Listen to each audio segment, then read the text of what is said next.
आदर्श विद्या मंदिर द्वारा संचालित ऑनलाइन कक्षा में आप सबका हार्दिक स्वागत है।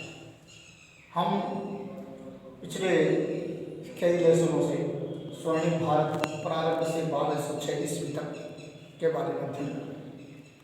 पिछले कालांश में हमने गुप्त काल के बारे में पढ़ा था, गुप्त वंश के बारे में जानकारी प्राप्त की थी। गुप्त वंश में आज हम उपलब्धियों के बारे में पढ़ेंगे। गुप्त वंश की क्या क्या उपलब्धि रही। सबसे पहले साहित्य के क्षेत्र में गुप्त काल में साहित्य के क्षेत्र में बहुत अधिक उन्नति हुई। इस युग में कालिदास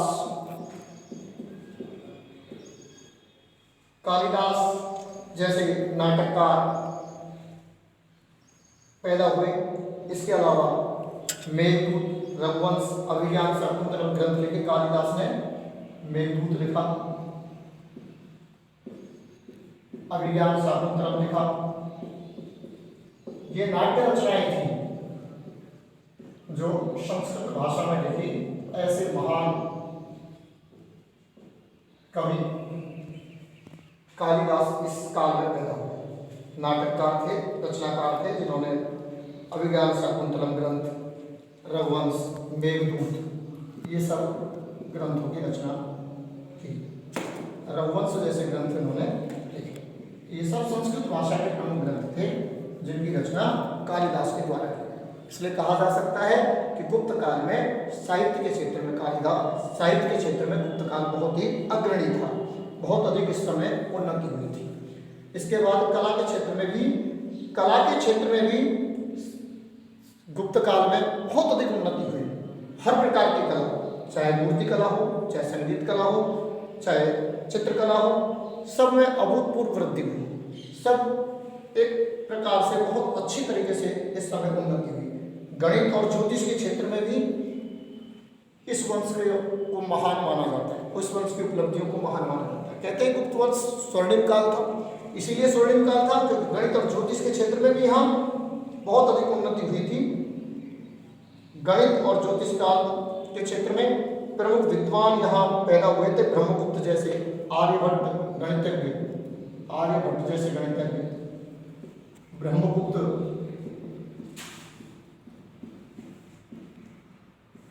बराहमिहिर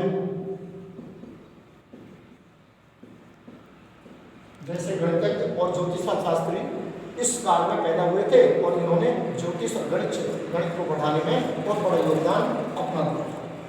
इस वंश के बारे में कहा जाता है, इस वंश की शासन व्यवस्था भी बड़ी अच्छी थी, सुशासन चलता था। अपराध कम होते थे, अपराध नहीं के बराबर होते थे, अपराध बहुत कम होते थे।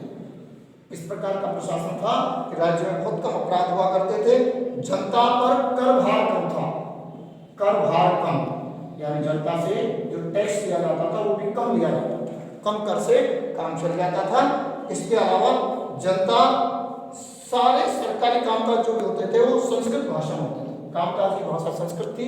जनता से कम कर लिए जाते थे, बहुत कम अपराध होते थे। इस प्रकार गुप्त काल का शासन व्यवस्था बहुत ही अच्छी और प्रभावी थी। सारी जनता उस समय संतुष्ट थी, इसलिए गुप्त काल स्वर्ण काल कहा जाता है। धर्म के क्षेत्र में भी गुप्त काल में जैन और बौद्ध धर्म दोनों ही धर्मों को पूरा संरक्षण प्रदान किया गया था। किसी भी धर्म को मानने बढ़ने के लिए, पूरी उन्नति करने का पूरा अवसर प्रदान किया गया था। किसी भी धर्म पर किसी भी प्रकार का पाबंदी, प्रतिबंध इस समय नहीं था। ऐसी स्थिति गुप्तकालीन क्षेत्र में, गुप्तकाल की उपलब्धियों में मानी जाती है। अब आता है गुप्त काल का समाज। समाज के बारे में हम जानकारी करते हैं कि गुप्त काल में समाज की स्थिति क्या थी। समाज के बारे में, जो गुप्तकालीन समाज था वो समाज व्यवस्था में बहुत अच्छी समाज व्यवस्था थी। गुप्त काल की समाज व्यवस्था कैसी अच्छी थी। यहाँ 4 वर्णों में समाज बटा हुआ था। 4 वर्ण थे समाज में। 4 वर्णों में ब्राह्मण,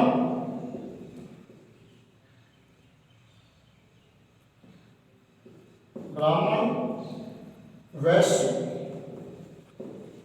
क्षत्रिय और शूद्र, ऐसे 4 वर्णों में समाज बटा हुआ था। ये 4 प्रकार के वर्ण समाज था, वर्ण आधारित समाज था। इसके अलावा स्त्रियों को समाज में महत्वपूर्ण स्थान था। स्त्रियों को भी समाज में महत्वपूर्ण दर्जा दिया गया था। स्त्रियों को महत्वपूर्ण स्थान समाज में महत्वपूर्ण दर्जा प्राप्त था, तो उनकी स्थिति अच्छी थी। महत्वपूर्ण स्थान प्राप्त था, उनकी स्थिति अच्छी थी। पर्दा प्रथा नहीं थी, स्त्रियों को पर्दा करने की आवश्यकता नहीं थी। पर्दा प्रथा का प्रचलन उस समय नहीं था, प्रचलन में कोई पर्दा प्रथा नहीं थी। स्त्रियों को बराबर का अधिकार था और बहुत अच्छी प्रकार से रहती थी। इस प्रकार गुप्त काल साहित्य के क्षेत्र में अत्यधिक उन्नति वाला क्षेत्र था। इसमें अनेक कवि नाटककार इसमें पैदा हुए, जिसमें कालिदास का प्रमुख नाम आता है। कालिदास के मेघदूत, अभिज्ञान, शाकुंतलम जैसे ग्रंथ प्रसिद्ध थे। इसके अलावा इस समय इसके काल में, गुप्त काल में जो प्रमुख विद्वान हुए, उन विद्वानों में कालिदास, शूद्रक, विशाखादत्त, इनका नाम भी माना जाता है। कालिदास, शूद्रक, समाज की स्थिति भी अच्छी थी। समाज 4 वर्णों में बटा हुआ था, ब्राह्मण, वैश्य, क्षत्रिय और शूद्र। स्त्रियों को महत्वपूर्ण स्थान था, पर्दा प्रथा का प्रचलन नहीं था। इस प्रकार गुप्तकालीन समाज, गुप्तकालीन स्थिति, गुप्तकाल की बहुत बड़ी उपलब्धियां हमारे देश के लिए थी, इसीलिए यह स्वर्णकाल कहलाता था। अब हम गुप्त काल के बाद वर्धन वंश के बारे में जानकारी करते हैं। वर्धन वंश 6ठी शताब्दी ईस्वी में थानेश्वर में पुष्यभूति ने इस वंश की स्थापना की। वर्धन वंश की स्थापना थानेश्वर में की, पुष्यभूति नाम के राजा ने की। यह राजा भगवान शिव का उपासक था, शंकर भगवान को मानता था और इसने इस वंश की स्थापना, वर्धन वंश की स्थापना थानेश्वर में की थी। इस वंश के प्रमुख राजाओं में प्रभाकर वर्धन, राज्यवर्धन और हर्षवर्धन का नाम आता है। इन सब राजाओं में सबसे प्रभावी राजा हर्षवर्धन था, सबसे प्रभावी शासक था। यह प्रभाकर वर्धन का पुत्र था। 606 ईस्वी में गद्दी पर बैठा और गद्दी पर बैठने के बाद ये शक्तिशाली राजा था, प्रतापी राजा था। इसने राज्य का विस्तार किया।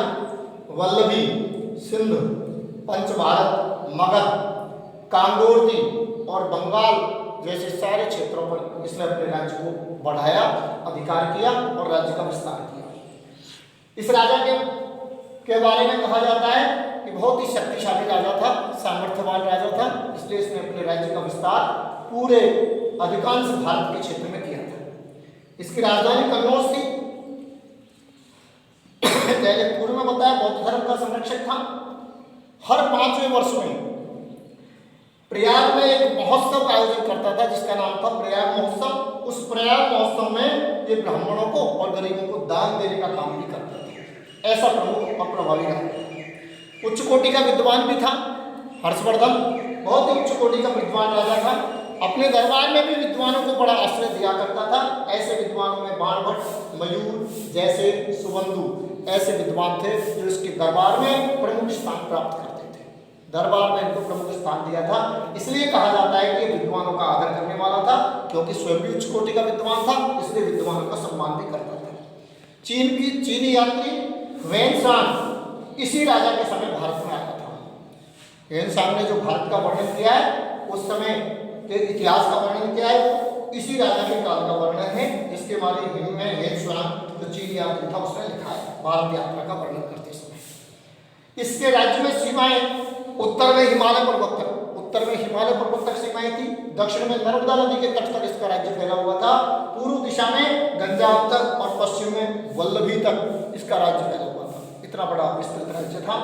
लेकिन इस राजा हर्षवर्धन की मृत्यु 647 ईस्वी में हुई और इसकी मृत्यु के साथ ही ये जो वंश था वर्धन वंश समाप्त हो गया, क्योंकि इस राजा के कोई उत्तराधिकारी नहीं था, कोई संतान नहीं थी और संतान न होने के कारण ये वर्धन वंश समाप्त हो गया। पाल वंश की स्थापना 750 ईस्वी में गोपाल नाम के राजा ने रखी। बंगाल में अव्यवस्था व्याप्त हो गई थी।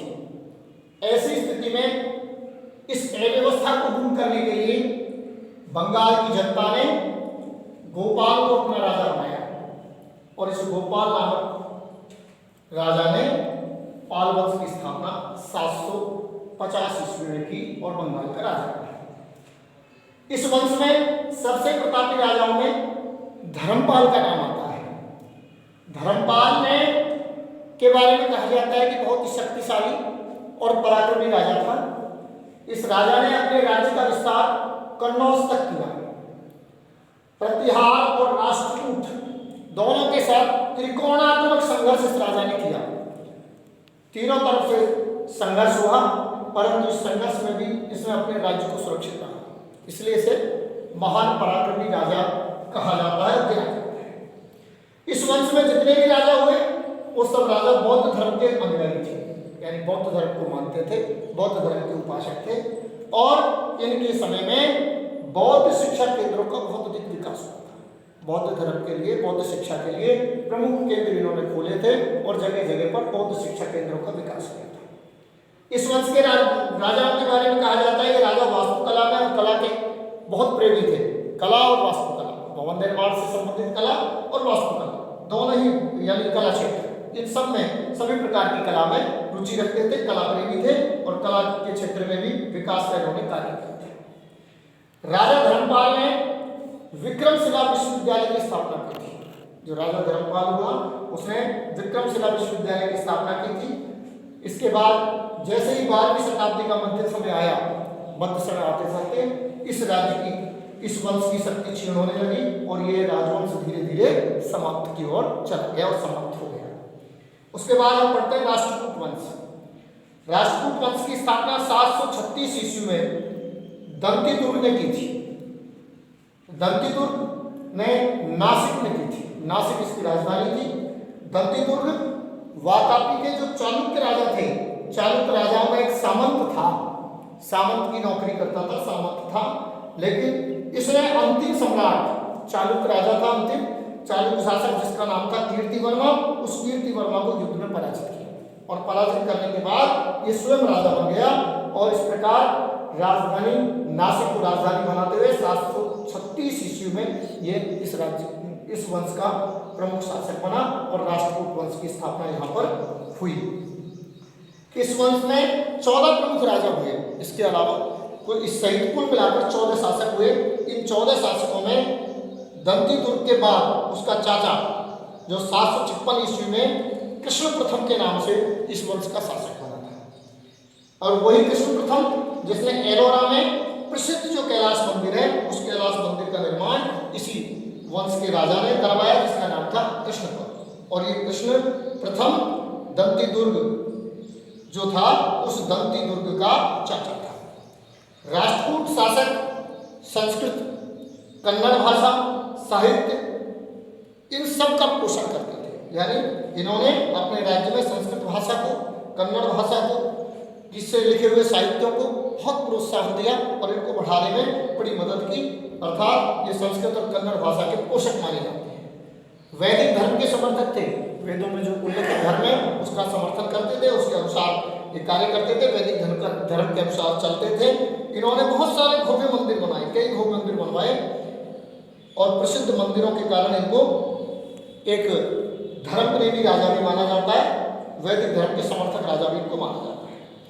अरबी राजा तो इनको, अरबी शासक जो थे, अरब देशों से आए शासक, वो इनको बल्लहरा या बल्लराज के नाम से भी संबोधित करते थे। इस वंश के शासकों ने अरबों को, इस वंश के शासकों ने कल्याणी के, इनका इस वंश के का पराभव, यानी अंतिम समय कल्याणी के जो राजा थे, कल्याणी के राजा जिन्हें चालुक्य कहते हैं, उन चालुक्यों के द्वारा इस वंश का समापन हुआ था। यानी ये वंश चालुक्यों के द्वारा समाप्त किया गया था, उन्होंने इस वंश का उन्मूलन कर दिया था। इस प्रकार हमने आज पाल वंश, राष्ट्रकूट वंश और वर्धन वंश, 3 वंशों के बारे में अध्ययन किया। अगले क्लास में हम और जो बचे हुए वंश हैं उनके बारे में अध्ययन करेंगे और पाठ को समाप्त करेंगे। धन्यवाद।